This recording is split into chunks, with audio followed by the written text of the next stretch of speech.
गुरु विष्णु गुरुदेव महेश्वर गुरु साक्षात् परब्रह्म तस्मै श्री गुरुवे नमः। त्वमेव माता च पिता त्वमेव त्वमेव बन्धुः सखा त्वमेव त्वमेव विद्या द्रविणं त्वमेव त्वमेव सर्वं मम देव।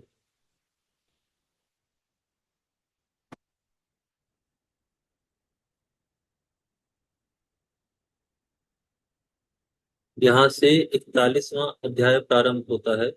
इस अध्याय में श्री नारद जी के द्वारा हिमालय ग्रह में जाकर विश्वकर्मा द्वारा बनाए गए विवाह मंडप का दर्शन कर उस पर मोहित होना और वापस आकर उस विचित्र रचना के वर्णन करने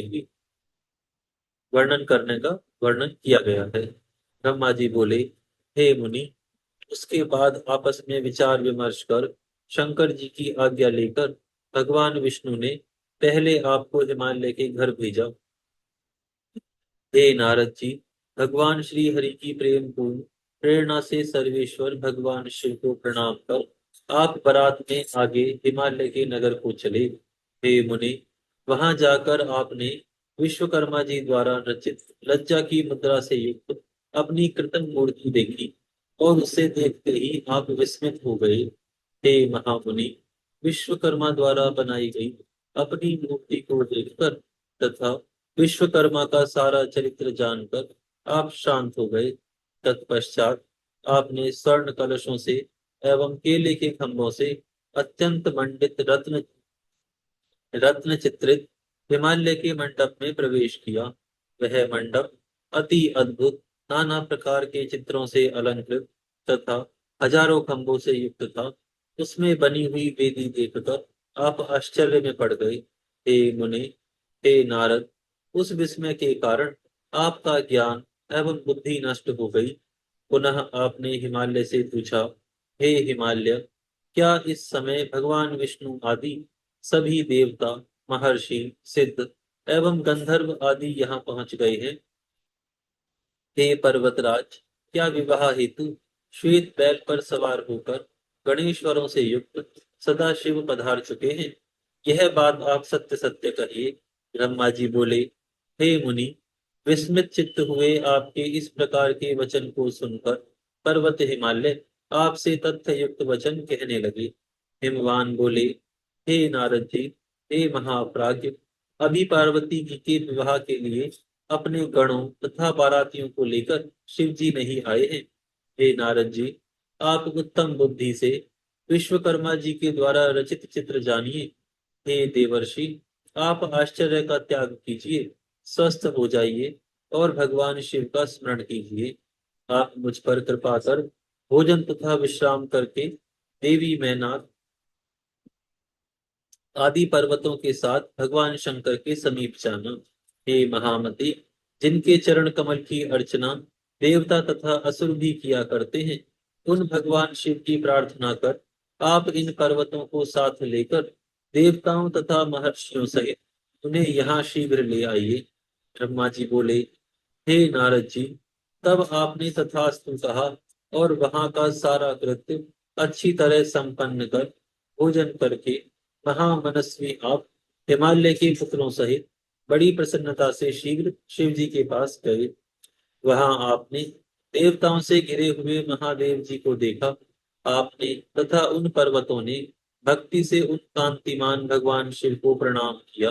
तत्पश्चात हे मुनि, अनेक प्रकार के अलंकारों से युक्त मैनाक, सहया, मेरु आदि पर्वतों को देखकर संदेह से आकुल मन वाले मैंने, भगवान विष्णु ने तथा इंद्रदेव से युक्त देवताओं एवं रुद्रानुचरों ने विस्मित होकर आपसे पूछा। देवता बोले, हे नारद, हे महाप्राज्य, आप तो आश्चर्य से चकित दिखाई पड़ते हैं।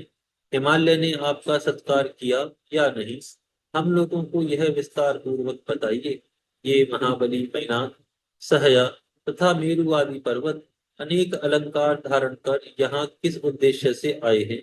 हे नारद, आप यह भी बताइए कि पर्वतराज हिमालय का विचार शिव जी को कन्या देने का है या नहीं? हे तात, इस समय हिमालय के यहाँ क्या हो रहा है, यह सब विस्तार से कहिए। हे सुव्रते, हम देवताओं का मन अनेक प्रकार के संदेह से ग्रस्त हो रहा है, इसीलिए हम लोग आपसे पूछ रहे हैं, आप हमारा संदेह दूर करें।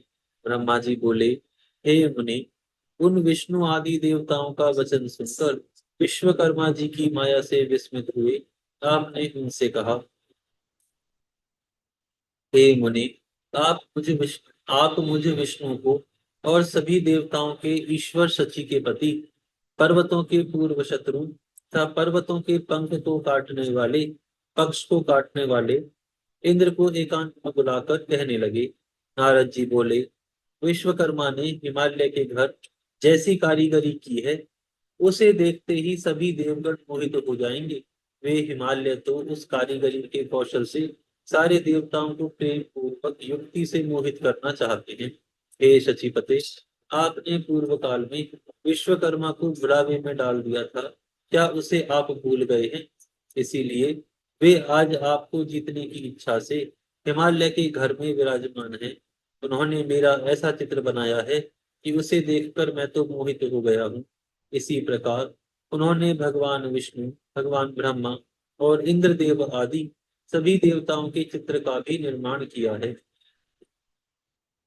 हे देवेश, अधिक कहने से क्या, उन विश्वकर्मा ने सभी देवगणों का चित्र इतनी कुशलता से बनाया है कि वह यथार्थ देवताओं के रूप से किंचन मात्र भी भिन्न नहीं जान पड़ता।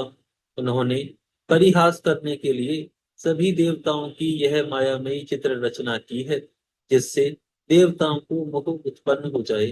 ब्रह्मा जी बोले, इस प्रकार नारद जी के वचनों को सुनकर भय से व्याकुल शरीर वाले देवेंद्र ने भगवान विष्णु की ओर देखकर शीघ्रता से कहा। देवेंद्र बोले, हे देवदेव, हे रमानाथ, त्वष्टा पुत्र, विश्वकर्मा शोक से व्याकुल हो मुझसे द्रोह करते हैं। कहीं ऐसा ना हो कि वह इसी बहाने मेरा वध कर दे। ब्रह्मा जी बोले, उनका यह वचन सुनकर देवादि देव जनार्दन उन्हें समझाते हुए कहने लगे। भगवान विष्णु बोले, हे शचीपते, आपके बैरी निवात कवच आदि दानव गणों ने महाविद्या के बल से पूर्व समय में भी आपको मोहित किया था। हे वासव, इसी प्रकार आपने मेरी आज्ञा से पर्वतराज हिमालय तथा अन्य दूसरे पर्वतों के पंख का छेदन कर दिया है। इस कारण ये पर्वत भी उसी माया को देखकर तथा सुनकर आपको जीतने की इच्छा करते हैं। ये सभी मूर्ख हैं और पराक्रम नहीं जानते हैं, अतः आप इनसे भयभीत ना हो। हे देवेंद्र, इसमें कोई भी संदेह नहीं कि भक्त वत्सल भगवान सदाशिव हम सभी का मंगल करेंगे। ब्रह्मा जी बोले, इस प्रकार व्याकुल हुए देवराज इंद्र को देखकर भगवान विष्णु ने उन्हें समझाया। तब लौकिक गति का आश्रय लेने वाले भगवान शिव उनसे कहने लगे। ईश्वर बोले, हे हरे, हे सुरपते, आप लोग आपस में क्या विचार विमर्श कर रहे हैं? ब्रह्मा जी बोले, उन दोनों में से उन दोनों से इस प्रकार कहकर, हे मुनि, पुनः उन्होंने आपसे कहा कि हे नारद, महाशैल ने क्या कहा है, आप यथार्थ रूप से सारा वृतांत कहिए, आप उसे गुप्त न रखें। आप शीघ्रता से बताइए कि शैलराज की कन्या देने की इच्छा है अथवा नहीं। हे तात, आपने वहां जाकर क्या देखा और क्या किया, यह सारा वृतांत प्रेम पूर्वक कहिए।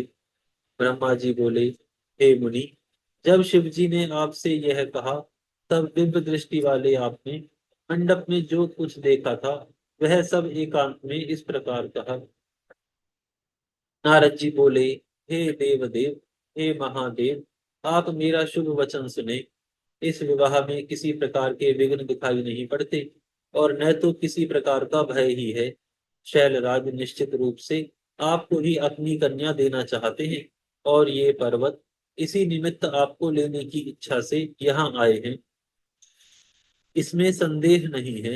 हे सर्वज्ञ, परंतु एक बात यह है कि कुतूहलवश वहां सभी देवताओं को मोहित करने के लिए एक अद्भुत माया रची गई है। इसके अतिरिक्त वहां और किसी प्रकार के विघ्न की संभावना नहीं है। हे विभो, महामाया करने वाले विश्वकर्मा जी ने हिमालय पर्वत की आज्ञा से उनके घर में महान आश्चर्ययुक्त मंडप की रचना की है। इस मंडप में विश्वकर्मा ने सारे देव समाज के चित्र का निर्माण किया है। उसे देखकर मैं मोहित होकर आश्चर्य में पड़ गया। ब्रह्मा जी बोले, नारद जी का वचन सुनकर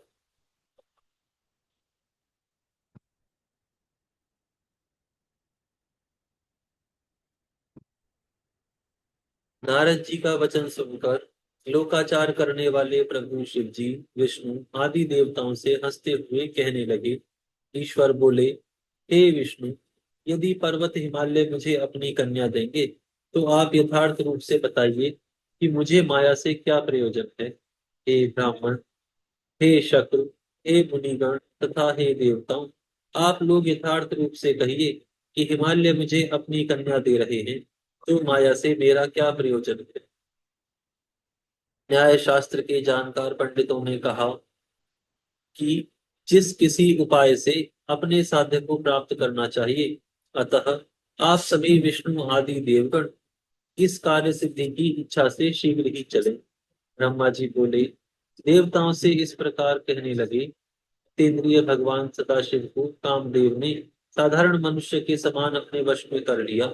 उसके बाद शिव जी की आज्ञा से विष्णु आदि देवता एवं ऋषिगण भ्रांत तथा मोहित करने वाले हिमालय ग्रह की ओर गए।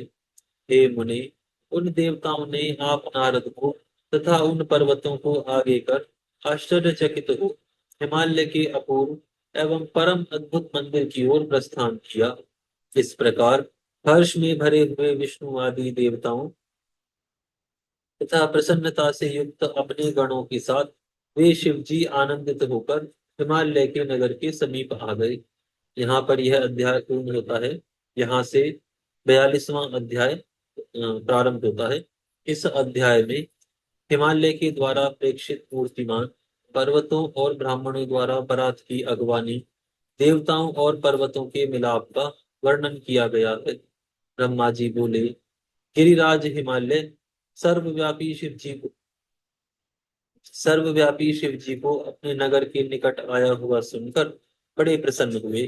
तदनंतर उन्होंने सभी सामग्री एकत्रित करके परमेश्वर की अगवानी करने के लिए बहुत से ब्राह्मणों तथा पर्वतों को भेजा और प्राणों से प्रिय ईश्वर का दर्शन करने के लिए भक्ति से परिपूर्ण हृदय वाले वे हिमालय अपने भाग्य की प्रशंसा करते हुए प्रसन्नता पूर्वक स्वयं भी गए। उस समय देव सेना को देखकर हिमवान विस्मित हो गए और मैं धन्य हूँ ऐसा सोचते हुए वे उनके सामने गए। देवता भी हिमालय की विशाल सेना को देखकर आश्चर्यचकित हो गए। इस प्रकार देवताओं तथा पर्वतों को परम आनंद प्राप्त हुआ। हे मुनि, उस समय देवताओं तथा पर्वतों की विशाल सेना मिलकर पूर्व तथा पश्चिम सागर के समान शोभित हुई। वे देवता तथा पर्वत परस्पर परस्पर मिलकर बड़ी प्रसन्नता से अपने को कृतकृत्य मानने लगे। उसके बाद हिमालय ने ईश्वर को सामने देखकर उन्हें प्रणाम किया और सभी देवताओं, सभी पर्वतों तथा ब्राह्मणों ने भी सदाशिव को प्रणाम किया।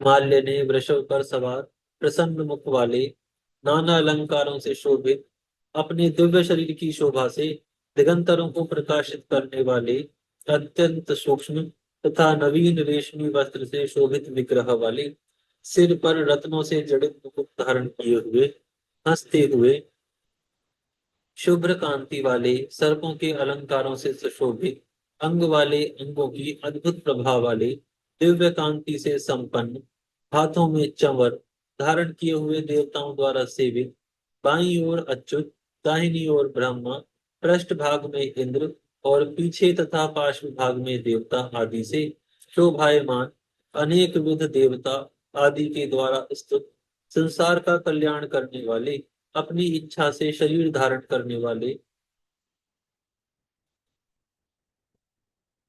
ब्रह्म स्वरूप सर्वेश्वर, वर प्रदान करने वाले, निर्गुण तथा सगुण रूप वाले, भक्तों के अधीन रहने वाले, कृपा करने वाले, प्रकृति तथा पुरुष से भी परे और सच्चिदानंद स्वरूप भगवान शिव को देखा। आज यहाँ विराम करते हैं, फिर कल से प्रारंभ करेंगे।